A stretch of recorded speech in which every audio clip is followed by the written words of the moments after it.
5:06 and national headlines this morning start with a big shift from President Trump on the Jeffrey Epstein files. In a social media post, the president wrote, quote, House Republicans should vote to release the Epstein files, adding, quote, it's time to move on. Now, you may remember President Trump accused Democrats of using what he called the Epstein hoax to deflect blame for the government shutdown. Now, the House is now set to vote tomorrow on a discharge petition. This would to force the release of all the Justice Department files that are related to the deceased convicted sex offender. CBS News' Bradley Blackburn is in New York this morning with more on that, as well as the president's falling out with his former ally Marjorie Taylor Greene. Bradley? Right, Heather and AJ. And on this Epstein issue, the reality is that President Trump may not have the votes in the House to block the release. But the president has also promised new probes into the Epstein case, and there are questions about whether that could limit what's released, even with a congressional mandate.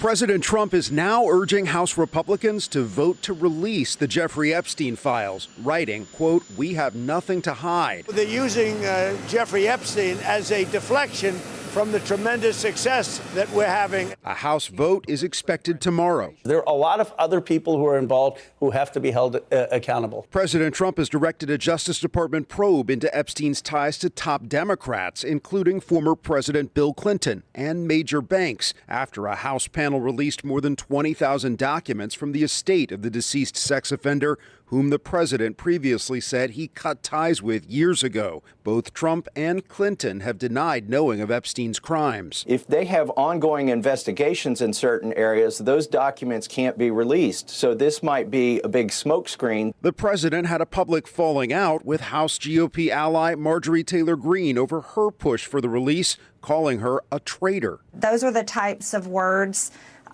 used that can radicalize people against me and put my life in danger. Marjorie Taylor Greene, I don't think her life is in danger. Meanwhile, the USS Gerald Ford now sits in striking distance of Venezuela as the president weighs possible military operations. It's all about drugs. The president said Sunday that he may hold talks with Venezuelan leader Nicolas Maduro. This as the Pentagon also announced another strike against an alleged drug smuggling boat Saturday, killing 3 people.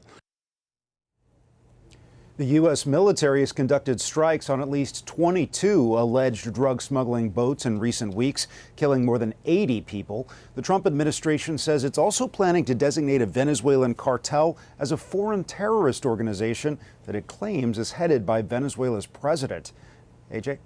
Lots of headlines this morning. Bradley Blackburn live for us in New York. Bradley, thank you.